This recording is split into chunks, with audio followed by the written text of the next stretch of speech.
This podcast is going to walk us through valence electrons and the octet rule, and sadly has nothing to do with hockey, but I couldn't resist giving you this beautiful stop on the skate.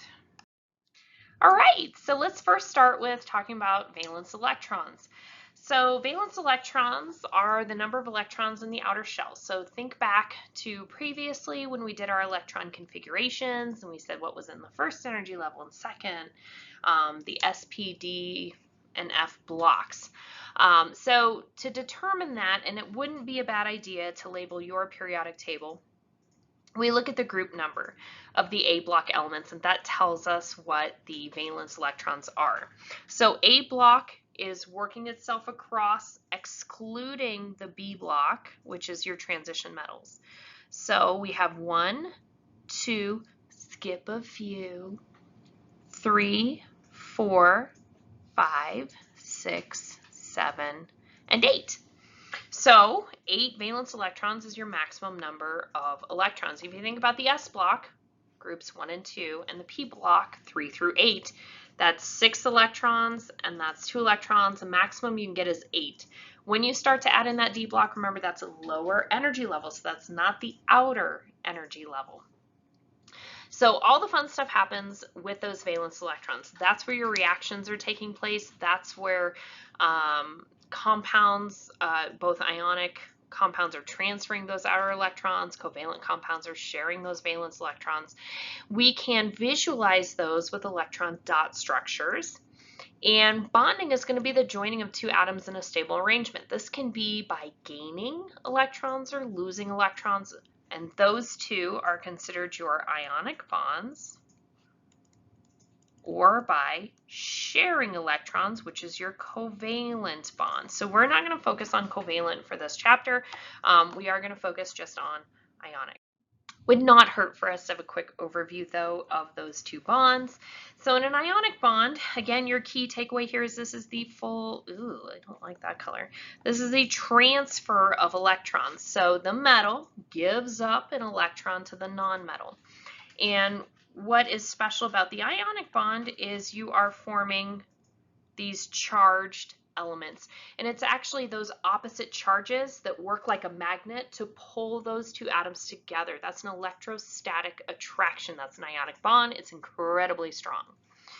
And in a covalent bond, we are sharing, that's a highlighter, we are sharing electrons.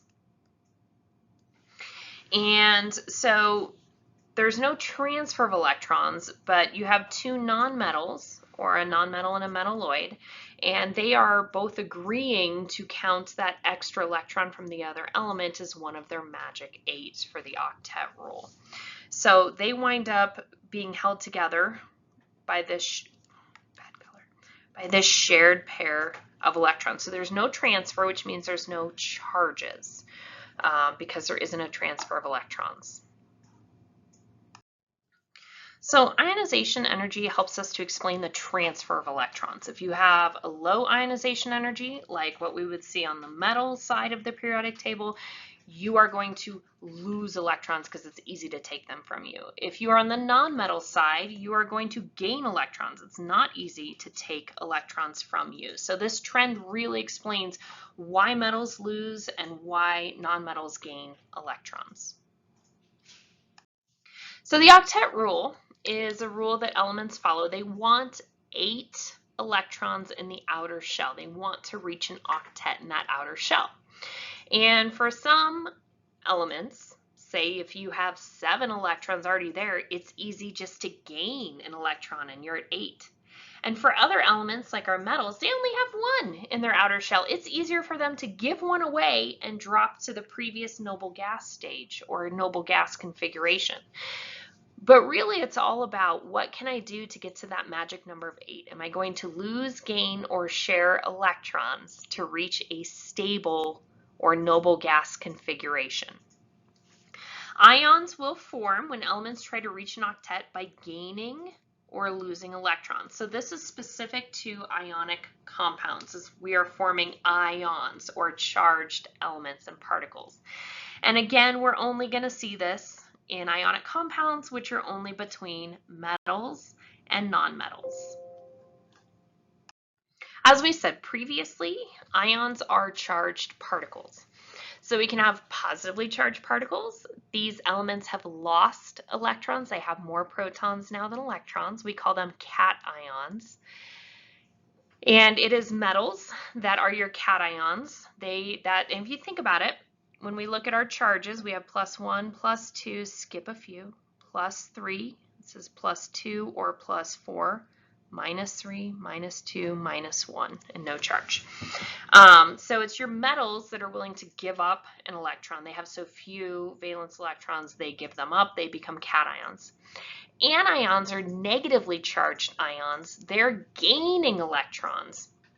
For instance, fluorine has 7 valence electrons. It will gain 1 electron to reach the same configuration as neon, the noble gas right next door. And when it does take on 1 extra negative charge or electron, it takes on a negative charge overall. So these are your nonmetals that are gaining electrons to reach their octet. The group number will indicate the ionic charge. So we went through and labeled these. I would recommend labeling this on your periodic table as well. So let's take a look at how we would form a cation or an anion by looking at what the electron configuration is and talking about where those electrons are positioned. So let's use sodium for an example. Sodium is right here. So what I'm going to do is I'm going to start by writing the electron configuration for sodium. So 1s2, 2s2, 2p6, 3s1. So this is the electron configuration. It tells us how many electrons are in the first, second, and third energy level and what blocks that they're in. All right, so let's also think about how many electrons there are versus how many protons there are. Sodium has an atomic number of 11. That means it has, oh, that's tough to see. Let's try yellow. That means it has 11 positive charges. 4, 5, 6, 7, 8, 9, 10, 11. And when it's neutral, it also has 11 negative charges. So let's put that in. 1, 2, 3, 4, 5, 6, 7, 8, 9, 10, 11. So normally these positive and negative charges would cancel each other out. You have 1 positive charge for every negative charge. It's neutral. It's happy. All right, let's look at what this would look like as an element. All right, sodium has 11 protons in the nucleus. Check. There's my nucleus. In the first energy level, I have 2 electrons. So I'm just going to represent those as dots. There's my 1s2. Done. In my second energy level, I have 2, let's see here. Let me highlight this in a little different color here. There's my second energy level. I have 8 total electrons. 2 of them are in the S block, 6 of them are in the P block. For our purposes, I'm just going to put them all 1, 2, 3, 4, 5, 6, 2, 4, 6, 7, 8. Okay, so there's 8 electrons here. Adding those up, we have a total of 10. We have a third energy level to deal with here. Here's our third energy level. And in my third energy level, I have 1 electron. Okay. If we were to look at the electron configuration, you would look to the very outer shell, the highest energy level, and you would say this has 1 valence electron. That matches what we said. I told you this matches the group A numbering, 1. This has 1 valence electron. If we were to draw this, it would look like that for a Lewis dot structure. Okay. Now, we have 2 things that can happen here. First, that electron, I could find a nonmetal willing to give up 7 valence electrons, so I could have 8. Or, and this is going to be the right answer, I could just give away that outer shell one. If I give away that outer shell electron, okay, if this goes away, I now have 8 in my outer shell. That whole energy level goes away. We lose that electron to a nonmetal. And now we have the same configuration as the previous noble gas. It's stable. Okay, if we were to lose one electron, all of these are going to cancel except for one. That leaves us with an overall positive 1 charge. We know that metals like sodium lose electrons, they become cations. And I totally forgot to mention the way I like to remember cations versus anions. Cations has the word cat in it, and cats are positive. You're welcome. Anions are like onions, they're negative. I got nothing else. All right, so let's work this the opposite way with a nonmetal. Let's talk about oxygen. I want to do that in red. Oxygen. We're going to write oxygen. Let's see, where is oxygen on the periodic table? Oh, right there. That's what we're working with. And oxygen, we're going to write the electron configurations. So 1s2, 2s2, 2p4. Perfect. All right, and I'm going to do an accounting for all the protons and all of the electrons. So this is atomic number 8, which means it has 8 protons. 1, 2, 3, 4, 5, 6, 7, 8. And a neutral oxygen also has 1, 2, 3, 4, 5, 6, 7, 8 electrons. So that's neutral. All right, let's draw this out and see how this plays out. So in my nucleus, I have 8 protons. In the first energy level, okay, looking right up here, first energy level, I have 2 valence electrons. 1, 2. Done. Second energy level,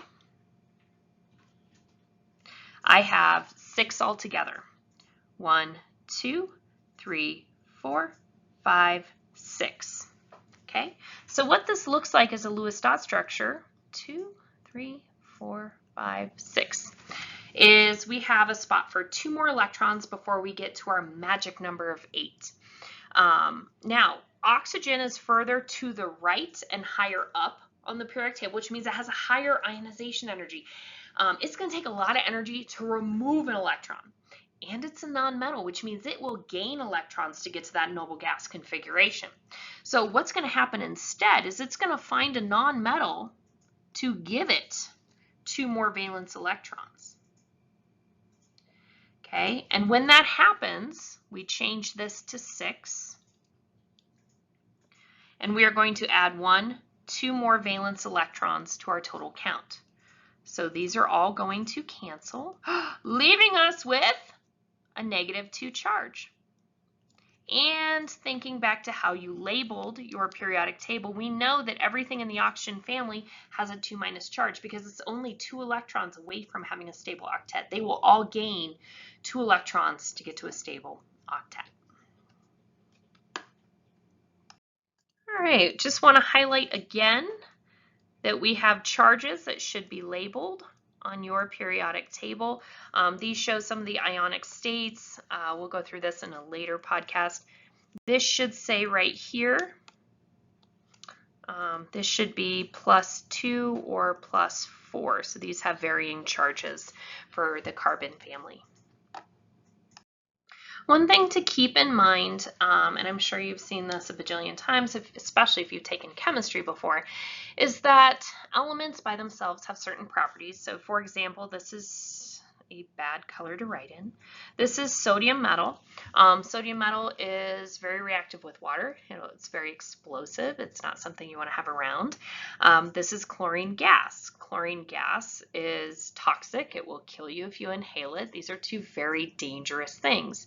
When they become chemically combined in an ionic compound, they form sodium chloride, and they're the most delicious seasoning that you have on your table. That's just table salt.